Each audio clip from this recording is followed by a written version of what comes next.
guys, welcome back to my channel. So today's video is a highly requested video, and I'm going to be talking about something that is kind of near and dear to my heart. It's kind of personal, but I think it's time to talk about it and explain to you guys why I quit taking flight lessons.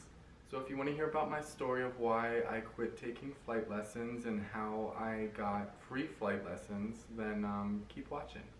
So just to let you guys know, I did change the audio settings on my camera, so if the audio seems a little bit different today, then that is why. I'm trying to fix the audio with my camera. I don't know why it is so kind of like blown out. Hopefully with the changes I made, the audio is a lot better in today's video. So let's get started. So I've always loved flying. I've always been really interested in flying. I've always loved just watching birds soar and fly through the air. And aviation, I've just always had a natural interest in it. I originally wanted to go to college for aviation, and that's what I got into ASU for. That's the reason I moved to Arizona from Maryland, was to become a pilot. Now the reason I changed my major in college is a whole nother video in itself, but I just want to give you guys a little bit of a backstory of how much I love flying and how much it means to me and how important it is to me. So I love flying, and after living in Arizona for about 3 years, I really thought that I wanted to get back into flying, and I started putting energy and more efforts towards trying to get my pilot's license. So about a year ago, I was webcamming. I was doing pretty much the same thing that I'm doing now. I had met a gentleman on Chatterbait, the webcam site that I was on, and I was getting ready to move out of my current apartment that I was living in at the time. There was just a lot of stuff going on in my life at that time. So I had met this gentleman. He told me that he lived in Arizona. He was relatively close, so we had made plans to get lunch one day because he had already told me about his history and what he did for a living, and he was a pilot. He is a pilot, and he told me about his job and how he knows all about planes, and that immediately grabbed my attention. So we met for lunch the week after that. So immediately when I met him for lunch, he was an older gentleman. He was in his 70s, and he still is in his 70s, so I don't mean to talk past tense, but immediately when I got to the cafe, I saw that he was exactly who he sent me a picture of, and he didn't play any games or anything like that. And he was an older gentleman in his 70s. So we had lunch and we conversed throughout the whole lunch, and it was a very good time. And I think we had a lot of chemistry and we had a lot of the same interests, even though I was a lot younger than him. I'm sorry guys, I'm just trying to recollect this whole experience of meeting him, so just bear with me while I try to get my thoughts. So after lunch, we went out to my car, and he had waited for me to pull out, and he noticed that my brakes were bad. Like, my brakes were really bad at the time, and they were actually seized up. I shouldn't have even been driving my car, but I was kind of struggling at the time, and I couldn't really afford to get my brakes fixed. So he offered to get my brakes fixed that same day. So that's what we did. We went and dropped my car off, and I spent the entire day with him. And I got to know a lot about him. I went to his house, and we went out for dinner that same night. And he fixed my car for me that first time meeting, and that was crazy for me. I've never had somebody do so much for me, especially after meeting for the first time. So I really thought that this guy was special and that he belonged in my life. So the following week we had made plans to do our first flight lesson, and it was extremely fun and I loved it. It was probably the most memorable day of 2019 for me. I had never had so much fun with somebody of his demographic, and he had already done so much for me that I had so much respect for him, and I just wanted to make him happy as much as he made me happy. So, after that first flight lesson, he had told me that he was going to teach me how to fly for free. And I'm not that naive of a person as I was, let's say, 3 years ago. But I thought it was a little weird how he was going to offer me free lessons just for spending time with me in return. So I never really asked too much in depth about why he was giving me free lessons. I just kind of went with it. So a couple weeks went by. Things began to get weird. I started getting different vibes from him. Not so much friend vibes, but more of like he wanted something from me. And sometimes you can tell the vibe of somebody when they just compliment you too much. I know it sounds weird, but sometimes you can get too many compliments and it makes you think like, is this guy trying to blow smoke up my butt? You know, or is this guy trying to persuade me or influence me in some type of way?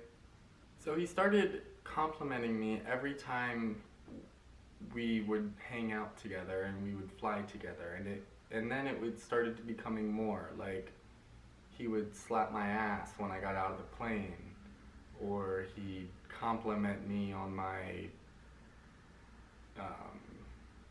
jeans or how my shorts fit. And it just started getting progressively more and more personal, the types of things that he was telling me. And I just went with it because I appreciate compliments. I'm not gonna make anything weird unless the other person does first, if that makes sense. So after he started doing a lot more for me, he started to help me out a lot and give me life advice and just give me like gas money and stuff like that. And he'd buy me like bottles of liquor, like nice bottles of liquor. So he started to become very controlling. And it was almost like we were in a relationship, and a normal person would know that a 70-something-year-old man and a 20-year-old man can't really be in a productive relationship. I thought we were friends. I valued him as a best friend of mine and a very important friend of mine. But I think he saw me as something more. He saw me as his boy. And I had made plans with other friends, and he would get extremely jealous and extremely angry and rude, and he'd hold the flight lessons above my head, so I'd have to cancel certain plans that I had with friends and certain trips that I had planned with certain friends just to make him happy. And flying is still such an important thing to me, and getting my pilot's license is such a huge goal for me. So at the time, I was willing to cancel those plans in order to be with him, because he was such an important figure in my life at that time. So like I said, he would hold the flying lessons above me. Like he would kind of get me to do things that he wanted me to do by threatening taking away the flying lessons. So that was a huge thing that kind of took a toll on our friendship/relationship.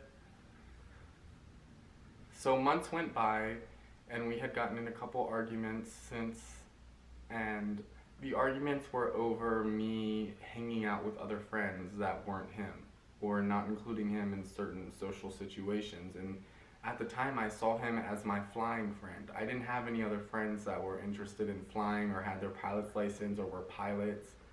And I considered my time with him my escape from all of these guys. So he would get jealous when I wouldn't include him with these guys. And I knew for a fact that he wouldn't enjoy hanging out with these guys, but he still would get upset that I would hang out with him and not include my other friends and him together. So one day when I was feeling very, very truthful with him, and it was after our like 7th argument in 6 months of knowing each other, I had told him that I wasn't sexually attracted to him. And I just said it like that. And after I told him that, he started to say horrible things to me in hopes to make me feel bad and to make me feel self-conscious, because I told him all of my insecurities. And you guys have to be careful when you tell people your insecurities, because they will use them against you when they feel necessary. And that's exactly what he did. So I started losing a lot of respect for him and a lot of just respect for him after all of that. And he blocked me about 2 days after I told him I wasn't sexually attracted to him, after hours and hours of just continuous abusive messages from him. And then we reconnected a couple months afterwards. And he ended up blocking me again over something that I had posted on my OnlyFans. I don't know why he followed me on OnlyFans. He knew that I did that as a side hustle at the time, but he decided to follow me, and he got upset over a caption of a video that I posted on my OnlyFans. I was just so bewildered. I don't know why, I still don't know why he is upset with me and why he still has me blocked. Oh, after my video at Saguaro Lake, when I thought I saw him flying in the air, he reached out to me. And we had plans to go meet for lunch a couple days after he had reached out to me this past weekend. And he ended up canceling on me for the same reason that he initially canceled on me. I had posted an OnlyFans set of pictures, and I put the caption, "Daddy." That's all I put, was "Daddy," with a couple emojis after it. And he sent me this anger-filled text message saying, "You need to go be with your daddy this, and I don't have time for you, and this, that, and the other." And it was such a mess, and I was just so looking forward to flying with him that day. And he had texted me that morning after I had woken up early and been ready for that day with him, and it was really hurtful. And that was the first time I had talked to him in like 3 months, so I was expecting things to go well, but it was the complete opposite. And it just made me realize that this man, he does not need to be in my life. He's not good energy. And some people are extremely manipulative, and you guys need to be careful, especially you younger guys and girls, because people can say anything to you with the right facial expression and the right energy. You just have to be really cognizant and alert to signs that pop up. And you know what, I'm glad I'm not getting involved with him again, because he has caused me so much turmoil, so much hurt, and I'm not willing to go through that just for some free flight lessons. You know, it's not worth that at all to me. And who knows, maybe I'll find another pilot that'll give me free flight lessons. I'm not counting anything out. But that was my story of why I quit taking flight lessons. I still have such a high desire to get my pilot's license, and I will get it, but I'm not going to deplete my self-worth in the meantime. So I hope you guys understand that, and I hope you guys enjoyed this story. Please subscribe to my channel if you want to see more of my videos. Also give this video a like if you enjoyed it. Thank you guys so much for watching, and I'll see you in the next one. Oh, guys, look at my new tapestry that I just bought. I just got it off Amazon. What do you think? Let me know what you think. I'll see you guys in the next video. Bye, guys.